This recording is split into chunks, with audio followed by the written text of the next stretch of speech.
Bumi Cinta, karya Habibur Rahman El-Shirazi. Bab 23, Aku beriman bahwa Tuhan itu ada. Bagian pertama. Salah satu tanda sukses di akhir perjalanan adalah kembali kepada Allah di awal perjalanan.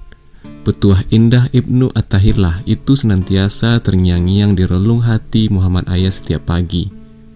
Juga pagi itu, setelah ia mandi dan berpakaian rapi serta siap berangkat ke kampus MGU, ia kembali teringat kalimat indah Ibnu Atha'illah yang sangat dahsyat makna dan maksudnya. Ia ingat betul bagaimana Kiai Luqman Hakim menjelaskan maksud petuah Ibnu Atha'illah tersebut. Bagi seorang yang mencari ridha Allah, ada permulaan atau bidayah dan ada akhiran atau nihayah. Permulaan bagi orang yang mencari ridha Allah adalah perjalanannya menapaki kehidupan, dan akhirnya adalah sampainya di hadapan Allah. Apabila sejak awal langkahnya memulai perjalanan, orang itu sudah benar-benar kembali kepada Allah, berjalan menuju Allah dengan total, maka peluang suksesnya untuk sampai kepada Allah sangat besar, sebab Allah pasti menolongnya sejak ia memulai langkahnya. Allah akan menjaganya untuk tidak terputus dan jatuh di tengah jalan. Akan tetapi, jika di awal langkahnya ia tidak kembali kepada Allah, tidak meminta pertolongan Allah, ia akan terlempar kembali ke tempat ia memulai perjalanan, dan ia tidak akan sampai kepada Allah. Seorang ulama yang hatinya diterangi cahaya mengatakan, siapa yang mengira dirinya bisa sampai kepada Allah dengan pengantar selain Allah, maka Allah memutus perjalanannya. Dan barang siapa yang beribadah dengan mengandalkan kekuatannya sendiri, maka Allah menyerahkan urusan ibadahnya kepada kekuatannya. Allah tidak akan menolongnya. Ayas berusaha untuk kembali kepada Allah, menyerahkan dirinya sepenuhnya kepada Allah. Setiap kali memulai aktivitas apa saja, ia merasa dirinya lemah tiada berdaya. Yang memberinya kekuatan adalah Allah, yang memberinya kemampuan berpikir juga Allah, dan yang menjaganya dari segala yang tidak baik adalah Allah. Semuanya adalah milik Allah, dan akan kembali kepada Allah. Pagi itu, setelah merasa rapi semua dan siap, Ayas menundukkan wajahnya di hadapan Allah. Ia mengagungkan nama Allah, ia tegakkan sholat duha, ia ruku dan sujud kepada Allah. Air matanya menetes ke lantai kamarnya saat dirinya tersungkur sujud kepada Allah yang Maha Kuasa. Setelah itu, ia membuka kamarnya dan siap berangkat. Di ruang tamu, Elena dan Linor masih asyik berbincang-bincang sambil minum teh panas. Bibi Margareta nampak sibuk membuat omelet di dapur. Pagi sekali kau berangkat, minumlah teh dulu, biar tubuhmu hangat, ujar Elena sambil menyeruput teh panasnya. Iya, itu Bibi Margareta sedang membuat omelet, teh hangat dan sepotong omelet. Saya pikir bagus untuk mengisi perut, sahut Linor. Kalian ada kesibukan apa hari ini? Tukas Ayas. Aku tidak ada kesibukan apa-apa, paling tidur-tiduran saja, jawab Elena. Kalau aku sebenarnya libur, tapi mungkin aku ingin membeli sesuatu, tapi tidak begitu penting. Ada apa? Kata Linor. Hari ini aku jadi pembicara seminar di Fakultas Kedokteran MGU. Bagaimana kalau sekali-kali kalian ikut seminar? Ini seminarnya agak menarik. Temanya Tuhan bagi manusia di era modern. Ya, paling tidak melihat aku jadi pembicara berdampingan dengan para dokter dan profesor. Bagaimana? Bagaimana ya? Yelena mengerutkan keningnya. Boleh juga. Biar otakku tidak beku.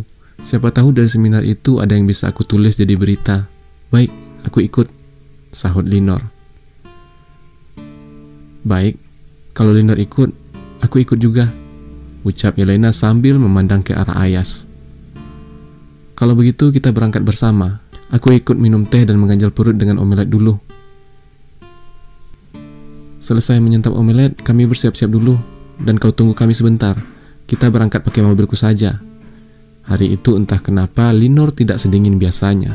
Ia agak sedikit membuka bibir dan cair. Bibi Margareta datang membawa 2 piring kecil berisi omelet. Yang satu untuk Elena dan yang satu untuk Linor.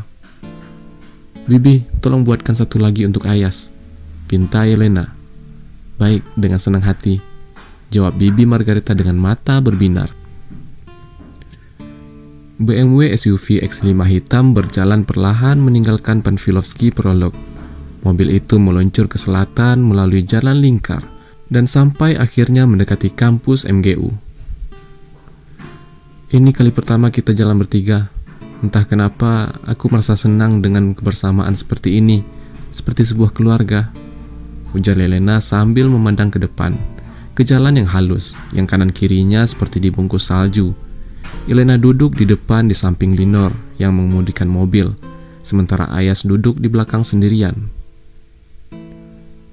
"Benar kau tidak punya keluarga?" tanya Ayas pada Yelena. "Dulu punya, tapi sekarang tidak. Nantilah aku ceritakan. Kalau cerita sekarang waktunya tidak cukup. Sebentar lagi kita sampai di pelataran kampus." Mobil SUV hitam itu terus maju dengan tenang. 5 menit kemudian sudah memasuki gerbang belakang MGU. Seorang petugas keamanan datang memeriksa.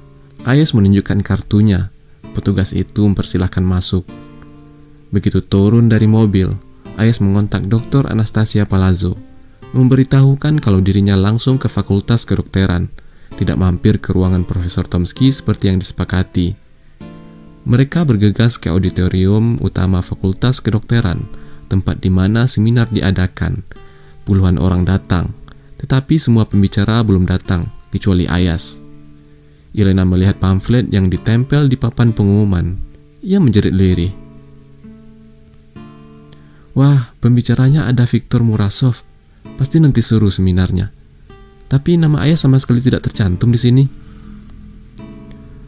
"Aku sebenarnya cuma pengganti salah satu pembicara yang tidak datang. Coba saja lihat di background itu." Ayas menunjuk ke panggung utama para pembicara. Namanya tertulis di sana, meskipun paling bawah sendiri. "Oh ya, itu namamu," ujar Yelena. "Kita menunggu di sini berdiri seperti patung penjaga gedung ini, atau bagaimana?" tanya Linor sambil melirik Ayas. "Kita menunggu di Stolovaya Fakultas Kedokteran saja. Pasti tidak jauh dari sini. Biar aku yang traktir, sebab aku yang mengajak kalian." Ayas tahu diri. Mereka bertiga lantas bergegas mencari Stolovaya. Tidak sampai 10 menit, mereka sudah duduk di Stolovaya Fakultas Kedokteran. Beberapa kursi telah terisi mahasiswa dan mahasiswi. Mereka mengambil tempat duduk tak jauh dari kasir. Penampilan Yelena dan Linor tidak berbeda dengan mahasiswi. Linor lah yang mengatur penampilan Yelena sehingga tidak berbeda dengan mahasiswi. Keduanya juga membawa tas ransel kecil layaknya mahasiswi. Linor mengeluarkan buku saku yang tak lain adalah sebuah novel karya Ian Fleming berjudul From Russia with Love. Yelena mengeluarkan kumpulan cerita pendek yang ditulis oleh Leo Tolstoy. Buku yang dipegang Yelena itu sebenarnya milik Linor juga. "Kenapa tidak ada petugas Stolovaya yang menghampiri kita?" Yelena merasa heran. Ia sudah duduk beberapa saat, tapi masih tidak dipedulikan oleh petugas Stolovaya. Ayas tersenyum mendengar kata-kata Yelena. "Kalian sudah lama tidak ke Stolovaya kampus ya? Di sini kita mengambil makanan sendiri lalu dibayar di kasir itu." "Ah, kau benar, aku sudah lupa," jerit Yelena sambil meletakkan telapak tangannya ke keningnya. Mereka bertiga lalu mengambil menu yang mereka inginkan. Mereka lalu makan sambil berbincang-bincang.